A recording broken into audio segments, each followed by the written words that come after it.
Good morning, good afternoon, and good evening to everyone. I'm Catherine Dalton. I'm an associate translator with 84,000 and an assistant professor at Kathmandu University's Center for Buddhist Studies at the Rangjung Yeshe Institute. And today, I'm your host for today's event. It's really an honor to welcome you all to this special Teachings on Sūtra session in celebration of Saga Dawa, as we pay tribute to the birth, awakening, and parinirvana of our teacher, Shakyamuni Buddha. For today's event, we are offering Chinese, Cantonese, Portuguese, Sharkop, Spanish, Russian, and Vietnamese interpretation. So please click the globe icon at the bottom of your Zoom screen to select your preferred language. I'll give everyone a moment to do that. Today, we are extremely honored to welcome His Eminence Khöndung Avikrita Vajra Sakya Rinpoche, who will speak on the topic Sunlight on Wisdom. Before we get into the program, I'd like to share a few words about Rinpoche. Rinpoche was born in Seattle, and at the young age of just 6 years old, he began his training in India to follow in the footsteps of his noble Khön forebears. Since that time, Rinpoche has received an uninterrupted stream of transmissions and teachings from his late grandfather, His Holiness Jigjaw Dakchen Sakya Dorje Chang, including the Lamdre Tsokshe, from his grand uncle, His Holiness Sakya Trichen, including the Lamdre Lobshe, and from many high lamas of the Sakya tradition. He has emerged as a leading figure in the new generation of scholars, practitioners, and teachers from the Sakya tradition of Tibetan Buddhism. Since 2012, Rinpoche has been traveling the world and sharing his rich Dharma teachings with warmth, clarity, and wisdom. Today, Rinpoche will be reflecting on the integration of practical skills and transcendent wisdom, as taught in the Sūryagarbha Perfection of Wisdom, which you can find translated on the 84,000 website. We've placed a link to the translated text in the comment box if you would like to download this inspiring text now or to read it later. Before we invite Rinpoche to start the teaching, let us all together recite the aspiration prayer for 84,000. As peace, harmony, sanity, and the well-being of this earth and its inhabitants are now so endangered, may there never be a time when the world's media, school textbooks, and daily conversations stop using words like generosity, patience, and loving kindness, and when the meaning of such words is lost. As we fear the darkest hour of this dark age, may there never be a time when words like impermanence, anitya, unsatisfactoriness, dukkha, selflessness, anatman, dependent arising, pratitya samutpada, illusion, maya, and emptiness, shunyata, cease to exist, and when their meaning is lost. May the endeavors of the translators and editors plant the seed of the Dharma in all directions. May the efforts of the patrons and administrators nurture and strengthen the shoot of the Dharma at all times. May the noble aspirations of this endeavor maintain and propagate the precious Dharma far and wide. This prayer was composed by Brahma Pushpa in India in June 2020. Thank you to everyone for reciting the aspiration prayer together.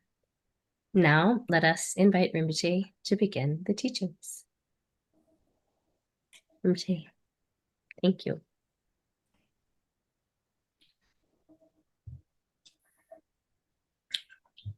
Tashidele, everyone, and happy Saga Dawa.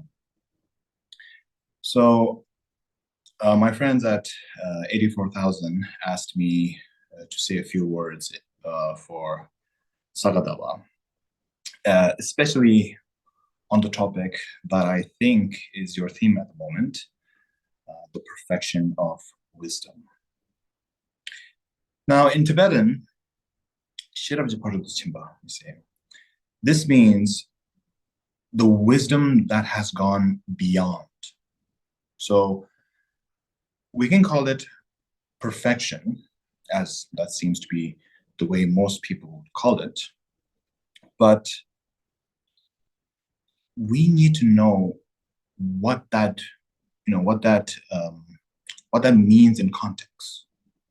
The transcendent wisdom, or even better, the transcendent perfection of wisdom. So yeah, it's acquired wisdom from skillful inquiry rather than the innate primordial kind that we're uncovering. So it's the quality that we're gradually perfecting, but we're gearing it towards realizing the innate primordial wisdom of our Buddha nature. It has to take us beyond misknowing to the other shore of enlightened knowledge. So this is such a mammoth, such a huge topic, or we can say such a huge genre when it comes to the text. And I think you already have lots of Perfection of Wisdom text translated, but just in our short time together today, we can look at one of the shorter translated texts of the genre called Niminimbo in Tibetan, that of Sūryagarbha. As with other short texts of the genre, it encapsulates the vast, the profound meaning of the transcendent perfection of wisdom in a very condensed way. And in this particular teaching, it highlights the importance of the integration of merit with that wisdom, what we can call dynamic wisdom. This is a beautiful facet of the precious jewel of Dharma to look into at this time, since we're remembering and celebrating the Buddha's manifestation of full enlightenment, which of course is the ultimate, the culmination of transcendent perfections, the ultimate integration of merit and wisdom. So the ultimate culmination of transcendent perfection is, of course, the realization of our potential, of our optimum potential, which we call Buddhahood. So if the teaching related to personal liberation alone, it will belong to the Shravakayana. But since this relates to a universal liberation, it belongs to the Mahayana. So this type of Mahayana teaching is not esoteric, but as with many Mahayana teachings, we can say that it's a reserved teaching, because the Buddha did not compel those who weren't ready to aim for universal liberation. He reserved them. He reserved such teachings for those who were ready, who wanted to join this family, who wanted to join the family of bodhisattvas. This is made clear in the setting of for the sutra in that there's a large gathering of monks visibly present when the Buddha is asked for this teaching, just like we will see in any sutra. But there's an even larger gathering of bodhisattvas, whether they were visible to the ordinary eyes or not, who have teleported in from every dimension to receive this instruction. All those bodhisattvas, they aspire to reach the Buddha's universal liberation, and so need to learn how to practice the path that the Buddha took to reach that goal. So now in ancient times, before geographic, social stability, so social mobility, and all the changes that came after the Industrial Revolution. See, sons took on their father's trade, whether that's a prince training to become a king, or a farmhand training to become a farmer, so on and so forth. So with rare exceptions, vocations were almost always patriarchal. So in the context of the Mahayana, the language relates such familiar training to a gender-inclusive, universal inheritance. So we see terms like, for example, like Jinaputra, a son of the victorious one, meaning that a bodhisattva trains under their father-like Buddha to qualify for the role of the eventual Buddhahood. But anyone, regardless of gender or social standings or anything, can join this family and become a Buddha. So in this sutra, we see the bodhisattva who requests the teaching, called Sūryagarbha, called a son of the good family. For this reason, he's in the family, the best family of bodhisattvas. Not because of biology, but because of his aspiration. He opted to join it. So if we want to learn, contemplate, meditate, practice the Mahayana path, then we are all part of this family too. But the Shravakayana has a similar, inclusiveness, or the castelessness. So, what makes us part of the Mahayana family? So, because it has to be more than just a wish, since we are training in an actual practice. In both the unreserved and reserved sutra teachings, the Shravakayana and the Mahayana, the context of our practice is the Four Noble Truths. The truth of suffering, the truth of the source of suffering, the truth of the cessation of suffering, and the truth of the path. We accrue the two accumulations of merit and wisdom, accompanied by definitive letting go, which accumulates the causes of liberation, and bodhicitta, to accumulate the causes of bodhi. If definitive letting go is present without bodhicitta, it qualifies as the practice of the Shravakas. But if both definitive letting go and bodhicitta are present, it qualifies as the bodhisattva's practice of the Mahayana. See, that's the key. That word is key. Practice. When we approach profound topics like the transcendental perfection of wisdom, we entirely miss the point if we approach it as as academic, as something for the head rather than what it's actually for.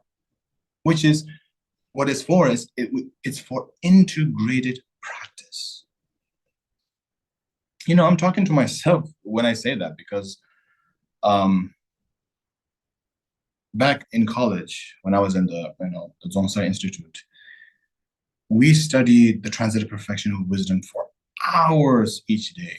We debate in the courtyards for hours each day, and we have the classical commentaries like like Abhisamaya Lankara by Maitreya, commentaries on to that by Nalanda scholars like Vimukti Sina, Haribhadra, and of course the later Tibetan commentaries on top of that by Yakten, Rongten, and so on and so forth. Now, all of that study has immense value. Of course it does. And the series of commentaries, they clarify, they help us to grasp the meaning from many perspectives. When we study them, when we study deeply and broadly, we don't just learn the different perspectives, in the historical sense, but in the psychological sense. The historical sense means, the various philosophical schools, like, the differentialists, Vaibhashika, the literalists, Sautantrika, the psycho-idealist, Chitta Mantras, and the centrists, Madhyamaka, all those schools. So in studying the tenets of these schools, we see how our minds can interpret experiences in ways that reflect the positions advocated or challenged in these schools, which may fall short of the open, unbiased view that we need for directly intuitive realization. So authentic study is not just valuable, it's indispensable. But when we learn terms like wisdom or emptiness, ultimate truth, and so on and so forth, if we take them as topics to be practiced rather than intellectualized, then we will definitely get somewhere. So we can approach this short sutra that we're looking at with fresh eyes as a reminder for what to practice, and that's the best way to honor Saga Dawa, or honor the Buddha's precious teachings on the transcendent perfection of wisdom. Now, in terms of the commentaries, we study both the Indian classics and the later Tibetan commentaries on this genre. When it comes to the shorter sutras of the genre, the likes of Rongten Sheje Kunrik and others have written standalone commentaries on the Heart Sutra, as we usually call it, but not so much on the other short sutras. So today, rather than attempt a line-by-line analysis using a specific commentary, we can simply reflect on the topics that are highlighted in the sutra.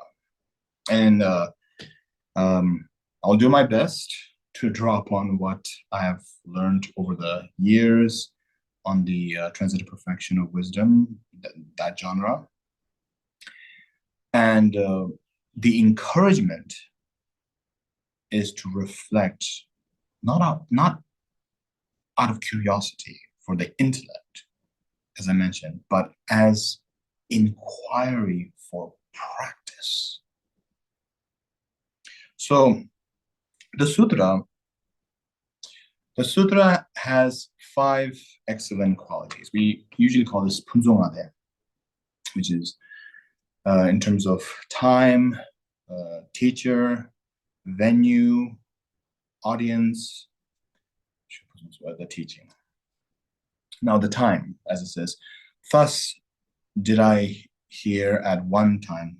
So When it was heard in person, memorized or passed on orally without any alteration until it was later, written down.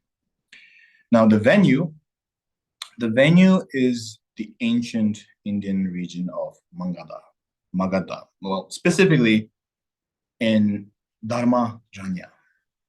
It's a temple on the banks of the Naranjana River where the monastics lived closely alongside Buddha.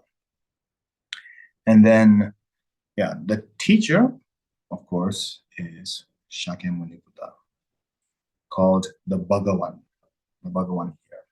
Now, Bhagawan, which means one who has, so we say Chomdende in Tibetan. Chomdende. Chom which means one who has overcome, who has overcome all the maras and misknowing.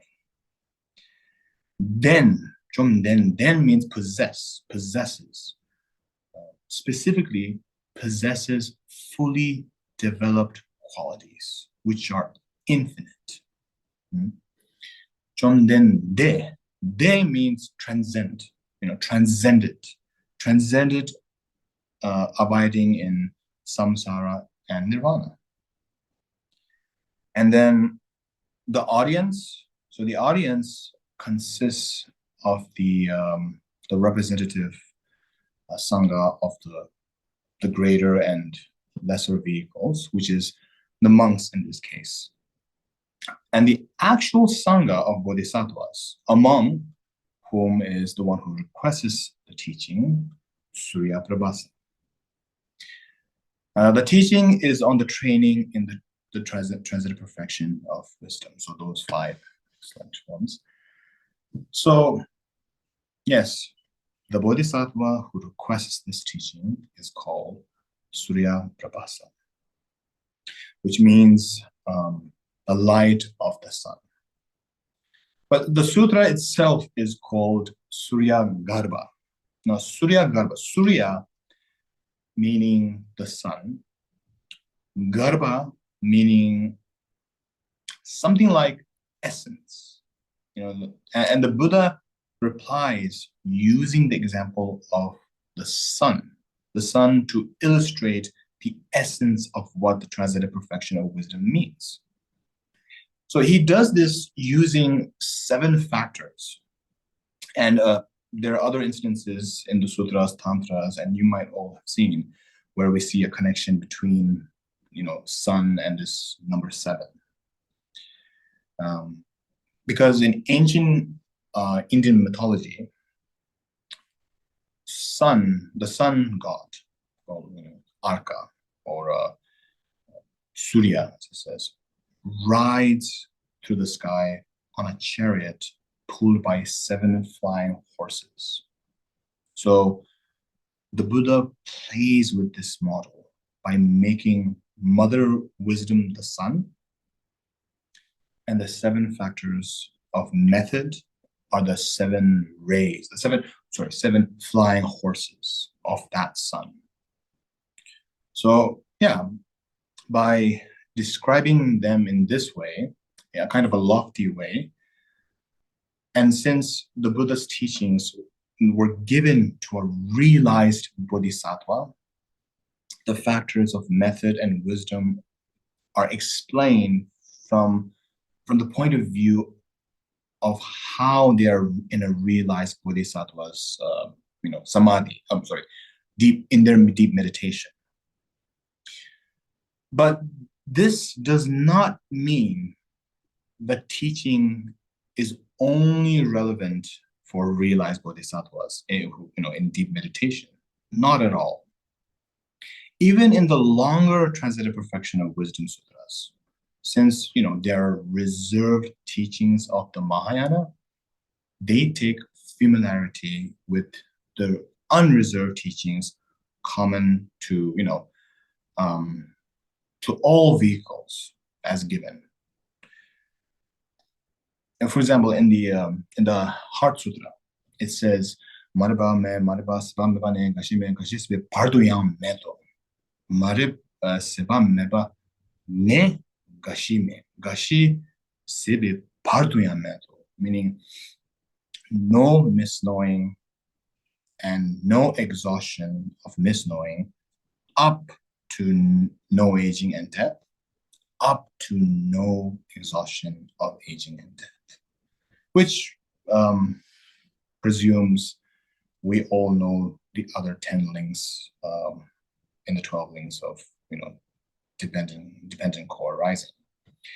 So that's where our careful study is so valuable and so indispensable to truly understand and then practice these teachings. So in the Sūryagarbha Sutra, when we read the beautiful illustrations of a realized bodhisattva's practice, it serves to encourage us in the path factors that lead to such success in the Mahayana path. And it's our job to learn, to take to heart, to integrate the path factors that will lead to the results that we need to benefit ourselves and others and everyone else. For instance, say we hear about the possibility to set up a center, to study, to practice the Dharma and so forth, and really want to do that. Actually, the work involved and the group cooperation needed to raise the funds, purchase the land, get permission, planning permission, build the gompa, monastery, the temple, register the organization with the government, get insurance, appoint an executive committee, and so on and so forth. It's so much. It could be absolutely overwhelming. However, many monasteries, many nunneries, many centers have now been started up in countries where Buddhism is absolutely new, with no outside support structures. So similar, when all the factors come together, it really can happen. In a similar way, when we reflect about the extraordinary activities of bodhisattvas, it's not to overwhelm us, to undermine us. No, but it's supposed to inspire us that if we bring all the path factors together and practice them, we will unlock that extraordinary potential that we all possess. So, okay, so let's look at the first factor, the first skill and means. 당번에 니들 님이 누구 집었다를 자주 sembe tingis in Yamata wiki simjenama chanjuki nugu member zeto, as translated. Just as the sun ripens a sprout, the bodhisattva's sun-like meditative stability ripens the sprout of awakening in sentient beings. So often we read in the sutras about this word mimbar, this ripening, maturing, progressive evolution. And it's in the context of karma, how our intentional actions ripen into corresponding results. This is the other main context focused on the transcendent perfection of wisdom sutras, about how bodhicitta is ripened in the mind. So once the continuum of a bodhisattva has ripened the sprout of bodhicitta themselves, as a result, they can ripen others. In the longer sutras, this is described in amazing terms, something boundless, in its capacity and benefit. They are adaptable on a level that we cannot even imagine. So by being adaptable to relate others' needs, they no longer have any idea of insisting on relating to others on their own preferred terms. They don't meet a person fixating on an eternalist view or nihilist view or a materialist lifestyle or maybe like a desire for personal liberation alone and think, no, wrong view. They don't understand emptiness properly.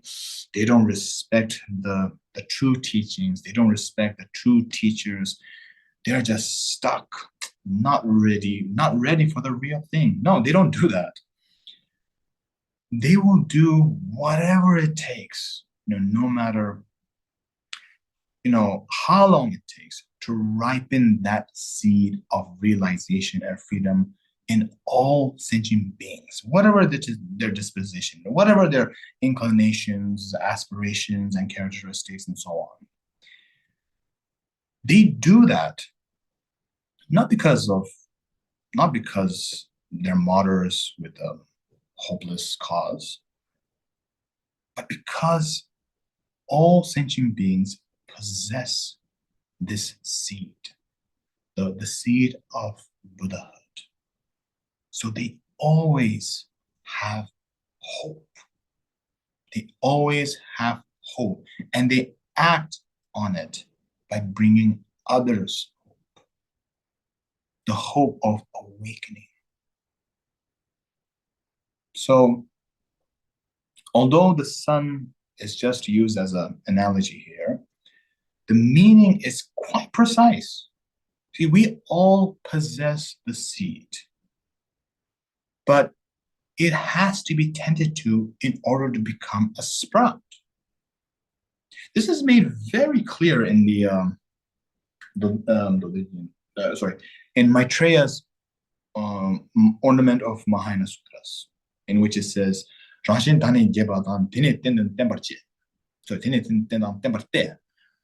says,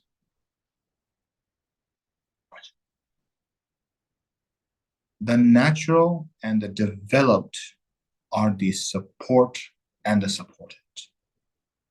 Meaning, the seed of our innate potential for awakening is the basis, and the sprout of bodhicitta is what is supported. We nurture it, we develop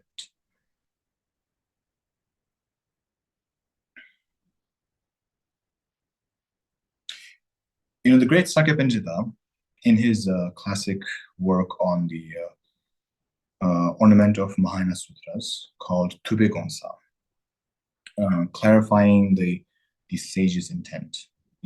In that, opens by saying so beautifully, Pende June Zopai Sanje Jebe Seleton, Yasetoni Ninja Dani Chanjup Semleton.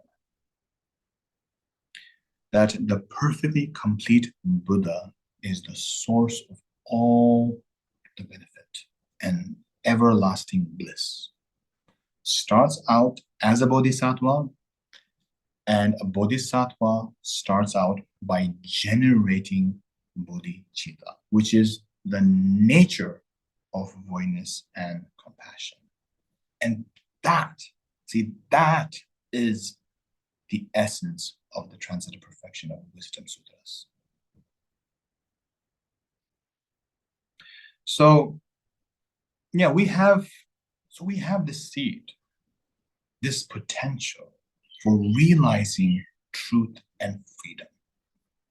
And we cannot waste the chance that we have in this precious human life in which we have met with the Dharma to nurture this seed until it sprouts. So since all sentient beings have this seed, how can we leave them in suffering with the same potential, their potential for freedom untapped? So contemplating our conditioning, our vulnerability to stress, to suffering, dissatisfaction, we evoke compassion. So much so that it becomes great compassion, a great, intense compassion that cannot bear others' suffering, like everyone is our only beloved child. It's great it's great in the sense of immense, and it's intense in the sense of being deeply felt, not just thought about in a dry way, or it's not a sentimental thing, and definitely not a depressive thing. It has a purpose. It has hope, because it's informed by our study, by our contemplation of our potential, the potential for awakening, and the path to awakening as taught in all the sutras. We then make that purpose official by finding an authentic teacher to take the bodhisattva vow from. When we do that, we generate the aspiration and the determination to act, to engage in the transcendent perfections that will lead to complete Buddhahood. During that ceremony, when it's done traditionally, in full, we rejoice in the preliminaries before the main part even begins, and afterwards, the master reads out the words of to encourage us, to evoke gladness in our hearts. So after generating bodhicitta formally in this way, we make it our main practice to arouse it every day through contemplation and meditation. So the nurturing of the sprout of bodhicitta starts with an aspiration. This kind of great compassion is the subjective side, and the objective side is suffering sentient beings. Now, for that reason, we talk about this as objectifying compassion, or referential compassion. It's compassion based on an object that has a reference. Therefore, it's compassion. It's great compassion, but dualistic compassion. Take away the object, the compassion is no longer active. However, engaging bodhicitta applies the outlook that is not dualistic and allows the non-objectifying, non-referential compassion to be uncovered.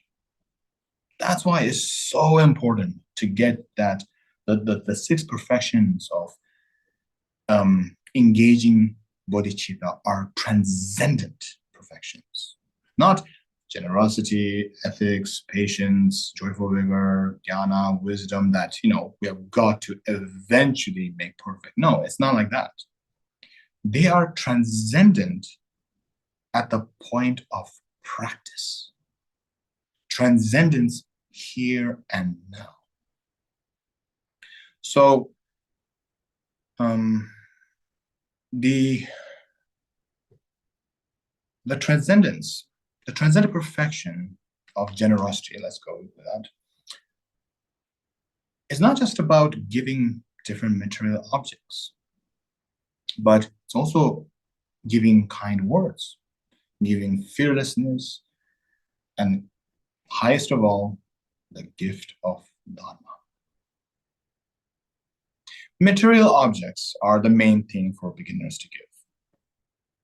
Dharma is mainly given by the monks, the nuns, especially by the qualified lamas and scholars and so on. But like in sponsoring 84,000, supporting the Sangha who teach, we also enable the Dharma to be given, which produces enormous merit.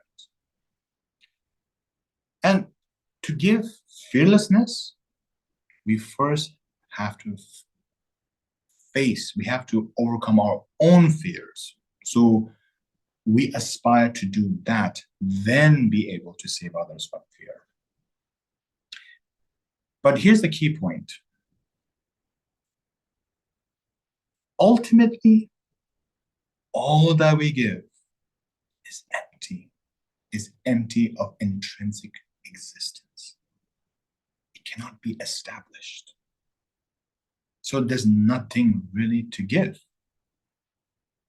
And relatively, what appears as solid, and stable is in fact impermanent, not worth attaching to. So we must give as much as we can to help others. This is because the relative bodhicitta and the ultimate bodhicitta have to come together for it to become more than ordinary giving. But to be a transcendent perfection of giving.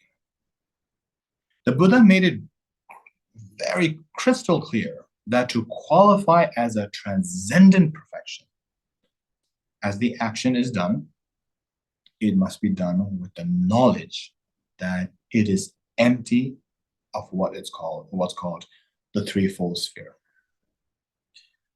The threefold sphere. So the three components are the one who does the action itself, and the object of the action.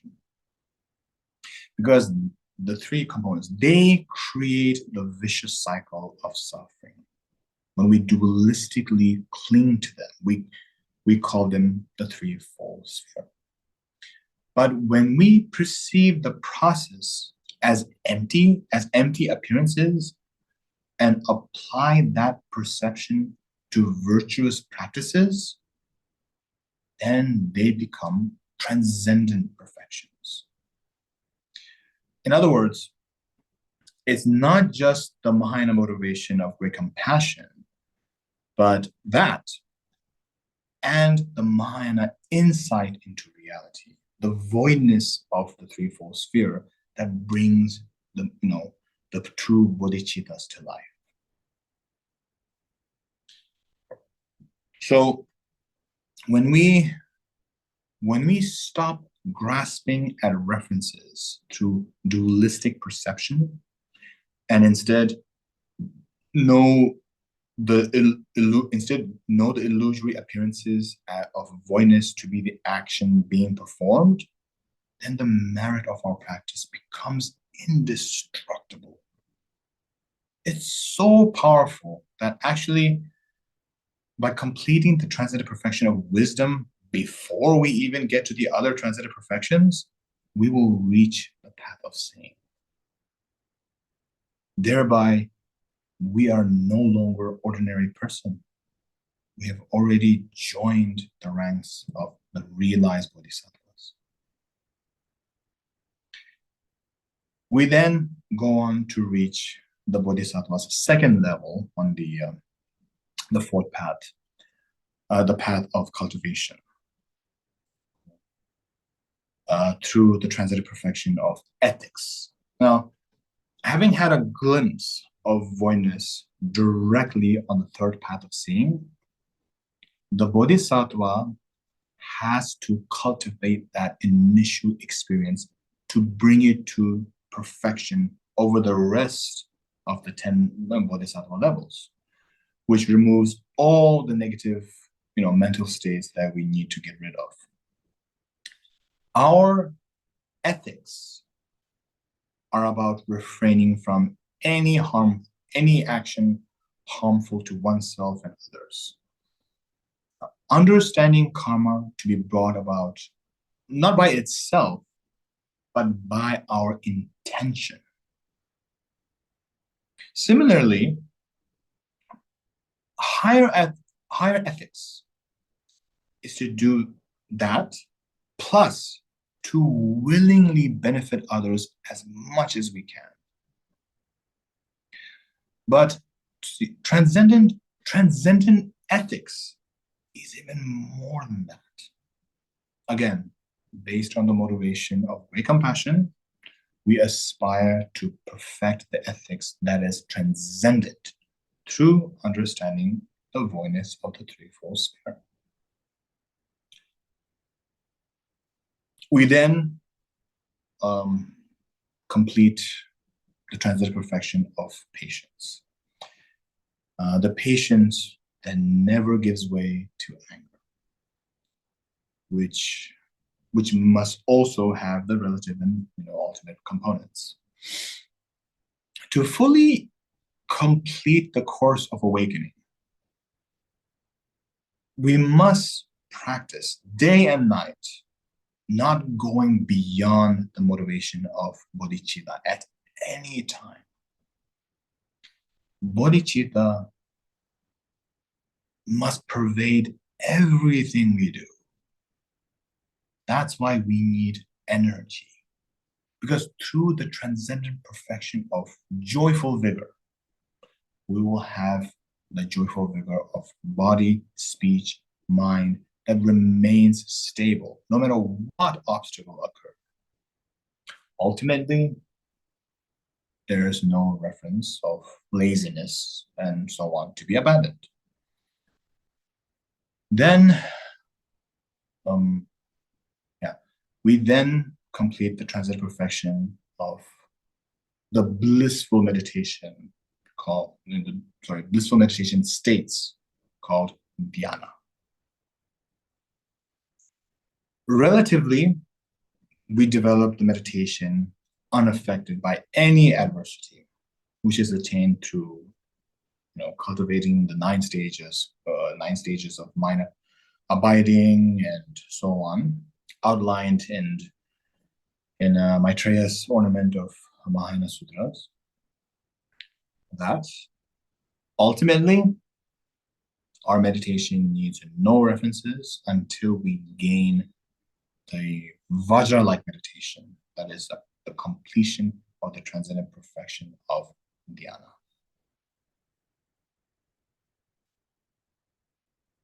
We then complete the transcendent perfection of Vajra. This is achieved ultimately through the 3 doors of thorough liberation: voidness, silenceness, wishlessness. On the ultimate level, we realize the past, present, future as equal. But on the relative level, we know the specifics of those 3 times and the 3 knowledges. 3 knowledges are the knowledge of the basis, and the knowledge of the path, and the knowledge of everything. The knowledge of omniscience, you say. So knowledge of the basis, which is directly intuitive wisdom of the nature of phenomena, is common to all yanas. But knowledge of the complete path to Buddhahood is only realized by bodhisattvas. And the omniscience is only realized by Buddhas. So, by practicing the 6 transcendent perfections, we ripen the seed into a sprout, and then the sprout into a full fruit of omniscient Buddhahood. So, although it is only in complete Buddhahood, then we have optimized our potential to ripen others. So the Buddha is saying in this teaching on the first skill and means that we can still ripen others while developing knowledge of the complete path as bodhisattvas.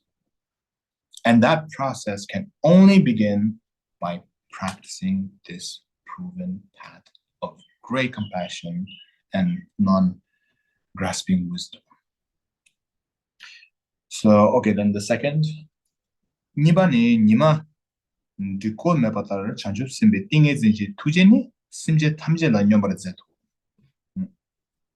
Second, just as the sun never diminishes or dissipates, the compassion of the bodhisattva's meditative stability acts equally for all sentient beings. So yes, the sun, of course, sets each night, but we know it's still there and sure to arise the next morning, even if it's temporarily obscured by clouds. It keeps on doing what it does, no matter what. The same way, the great compassion of a bodhisattva in samadhi made truly equal or even. In the relative sense, this means that compassion is impartial. It's unbiased, not stronger for our family and friends and close people, but weaker for those we don't know or who offend us or hurt us. No, it's not like that. It's not an equilibrium, like an immersion in that sense, a broad sense of equality. No, but it's one that is so unlimited, so powerful that it extends to the relative object of all sentient beings of the six realms. See, this is the difference between the four immeasurables in the Hinayana and the Mahayana. In the Hinayana, it's emphasizing immeasurable loving kindness, immeasurable compassion, and so forth, subjectively.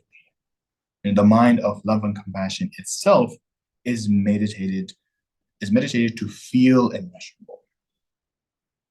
In the Mahayana, it's emphasizing the object of all immeasurable sentient beings and immersing in the meditation of love, compassion, and so forth to so fully until it really can embrace all sentient beings. That's what bodhisattvas are doing in this skill and means. And only by cultivating that authentic meditation of compassion can we access that potential, the true potential of bodhicitta. So to master this kind of, to master such samadhi, we need to start the authenticating process by taking the easy compassion we can trigger by focusing on one person. We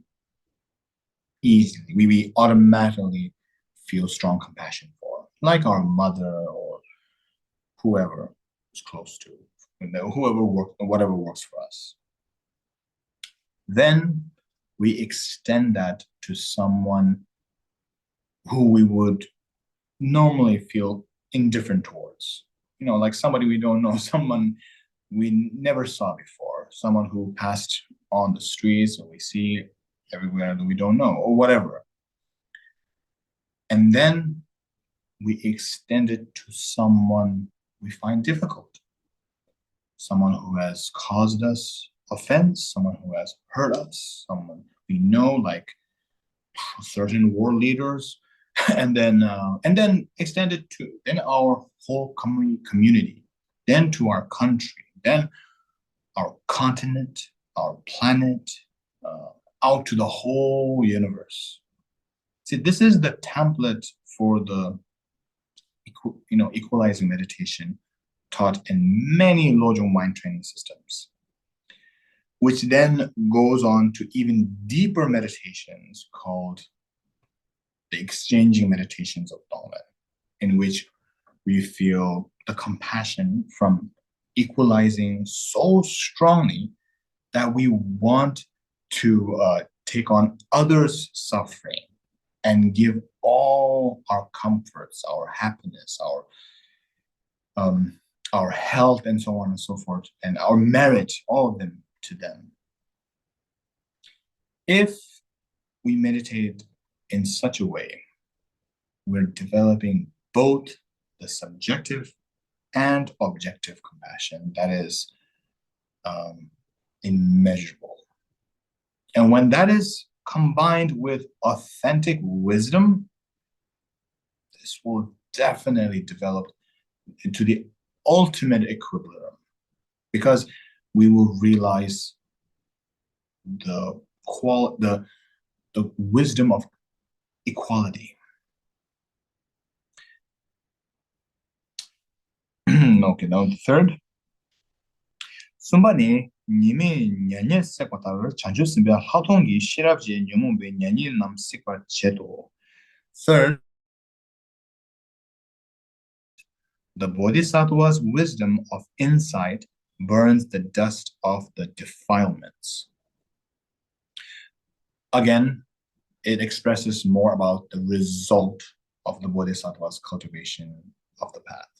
So it's about the wisdom that comes from cultivating special insight meditation in tandem with the merit of practicing bodhicitta to burn up both their afflictive and cognitive obscurations. Then the Nyomongpa, as it says over here, the Nyomongpa here is those who are afflicted. The bodhisattva can affect their purification due to their own, vast skill and means and wisdom.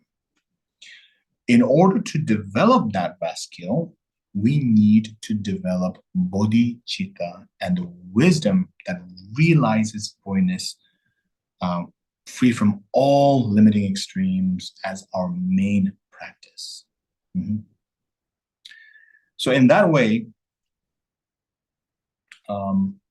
we will burn up the impact of our own afflictive emotions, and then more and more be able to affect others' purification of afflictions through the skill and means developed on the path, the Aryan path.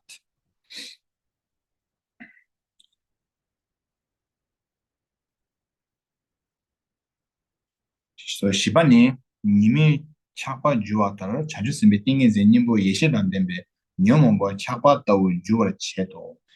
Fourth, just as the sun melts ice, the bodhisattva's meditative stability, the antidote endowed with gnosis, melts the ice-like defilements.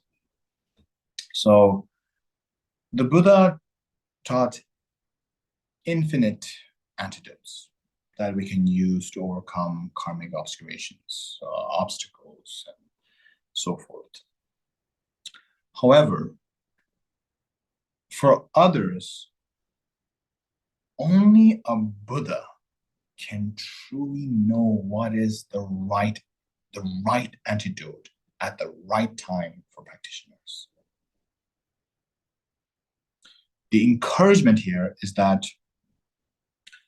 the antidotes a bodhisattva employs to help others overcome afflictive emotions become more and more effective on the Aryan path when they have the gnosis, the yeshe, the gnosis, which is the gnosis accessed from melting the cognitive obscurations, rather than the shera, the discerning wisdom gradually developed from discerning voidness free from limiting extremes.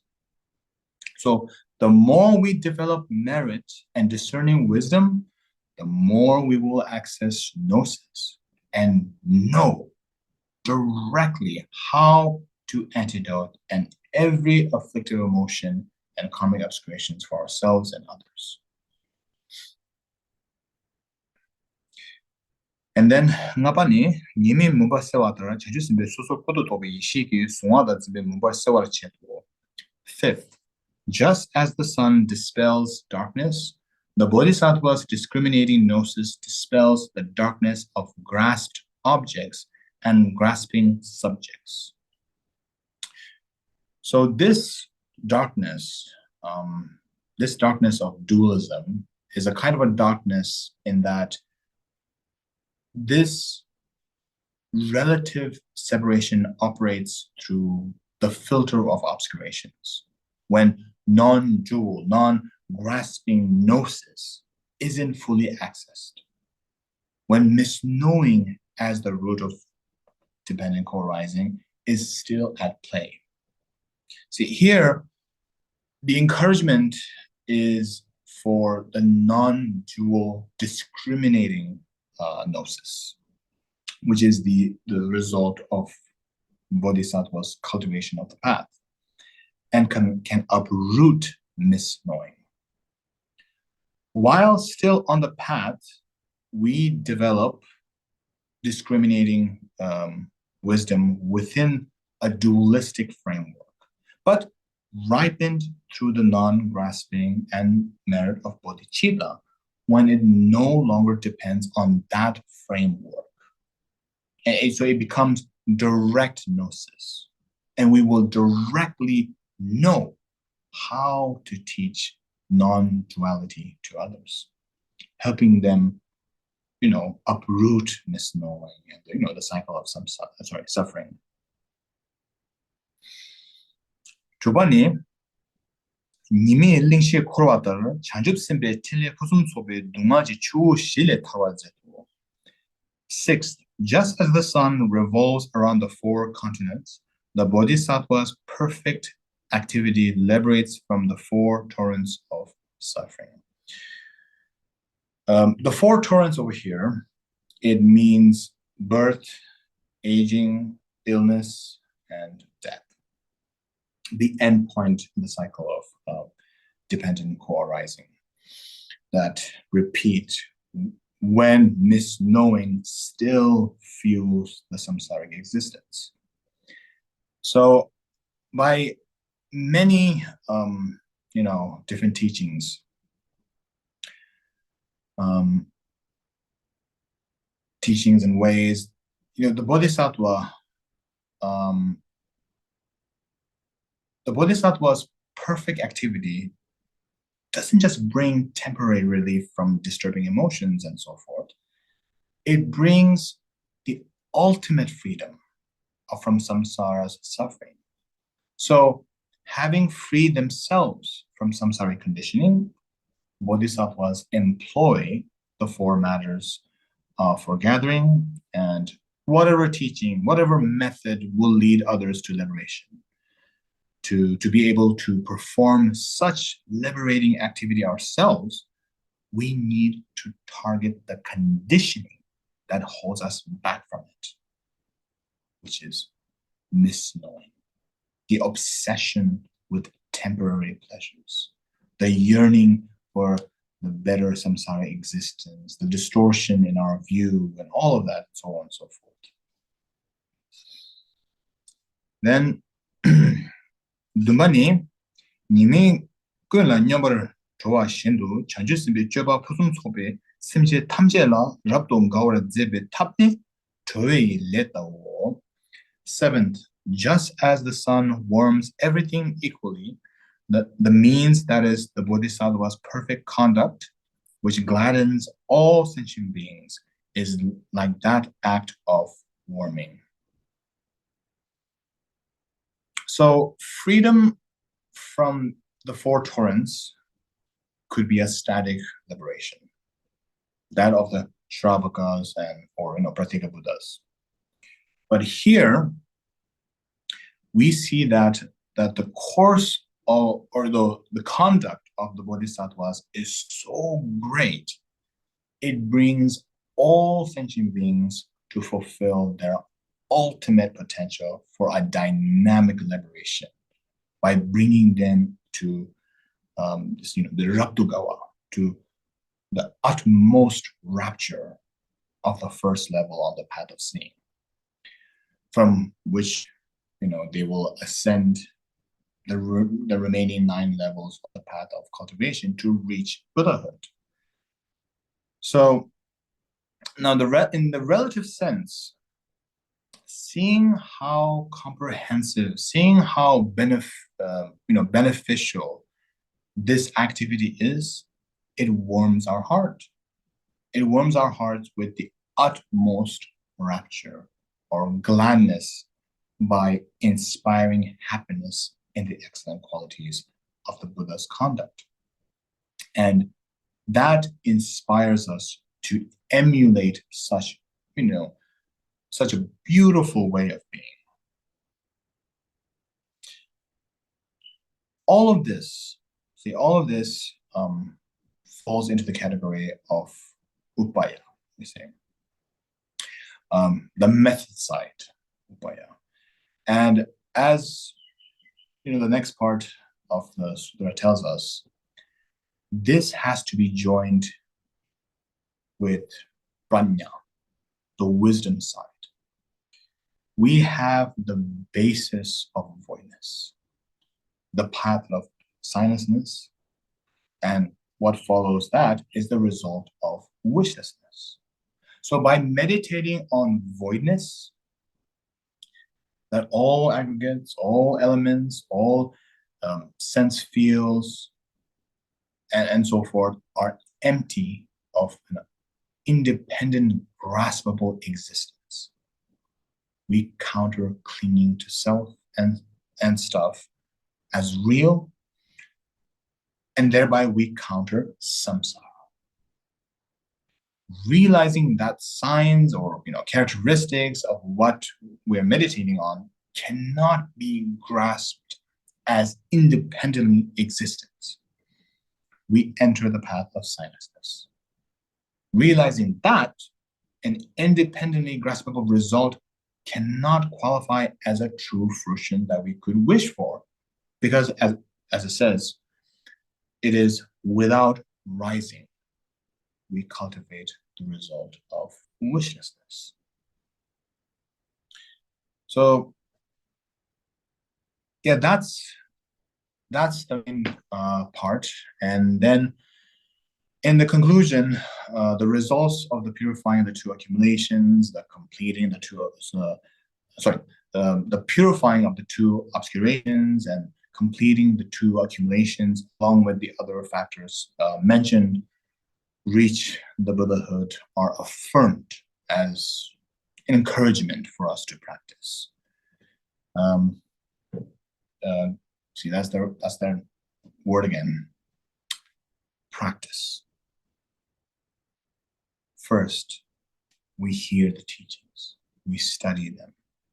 This itself gives rise to wisdom. But it's not enough. It's not enough on its own. We need the wisdom born of inquiry, of contemplation on what we have studied. But that's mainly on the conceptual level. Real wisdom, the wisdom we need, comes from meditation, of cultivating the art of meditation to directly see the truth. This is the real transcendent perfection of wisdom, and she is the mother of the Buddhahood within all of us. I think I have gone over the time limit, so sorry. So yeah, these are just some reflections for Saga Dawa that I hope can be helpful in looking at this teaching of the Buddha, and perhaps gives us some ideas when studying the sutras of that same genre published by 84,000. Any effort by the translators, the support from generous donors will make unbelievably unbelievable merit and a huge contribution to Buddhism by making more and more of these translations of these precious teachings of the Buddha available. So thank you so much for having me on this very special time. And I hope we have more reasons to study together in the future. Thank you.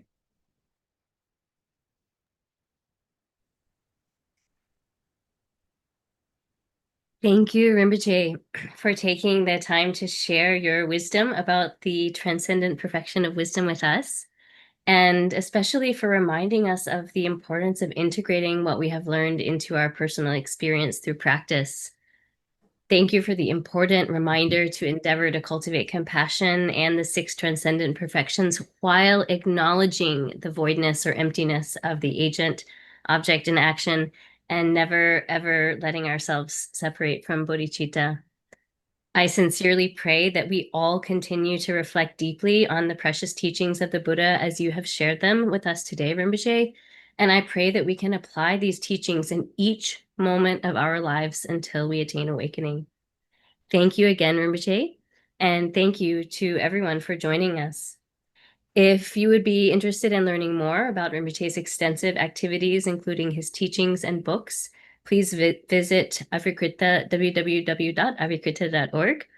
And please watch for future teachings on sutras offered by 84,000, occurring on or around every Juchen day this year. You can learn about upcoming teachings on sutra and other news and events by signing up for 84,000's newsletter and following us on social media. Or visit our website at 84,000.org.